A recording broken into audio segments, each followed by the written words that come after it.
பரிசுத்த ஸ்தலத்திற்குள்ளே நாங்கள் வந்திருக்கிறோம் ஆண்டவரே. அப்பா ஸ்தோத்திரம் ஆண்டவரே. அப்பா நாங்கள் ஒரு கைமண்ணாக ஆண்டவரே நாங்கள் வந்திருக்கிறோம் ஆண்டவரே. நீர் எங்களை மாற்றுவீராக ஆண்டவரே. அப்பா எங்களாலே மாற்ற முடியாத காரியங்களை கர்த்தாவே நீங்க மாற்றுவீராக. உங்களாலே ஆண்டவரே எங்களுடைய வாழ்க்கையிலே, எங்களுடைய குடும்பத்திலே, எங்களுடைய சரீரத்திலே, எங்களுடைய சபையிலே, எங்களுடைய நாட்டிலே நீங்க செய்ய முடியாத காரியங்கள் ஒன்றுமே என்று விசுவாசிக்கிறோம் ஆண்டவரே. அப்பா ஸ்தோத்திரம். எல்லா நன்மையான காரியங்களும் செய்வீங்க என்று விசுவாசிக்கிறோம். இந்த காலை வேளையில் ஆண்டவரே எங்களை உமக்கு தருகிறோம் ஆண்டவரே. எங்களை உம்மிடத்தில் படைக்கிறோம் ஆண்டவரே. நீர் உருமாற்றுவீராக. நீர் விரும்புகிற பாத்திரமாக எங்களை மாற்றுவீராக.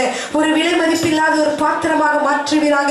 அநேகரால் பயன்படுத்தக்கூடிய ஒரு பாத்திரமாக, அநேகருக்கு பயன்படக்கூடிய ஒரு பாத்திரமாக நீர் எங்களை மாற்றுவீராக ஆண்டவரே.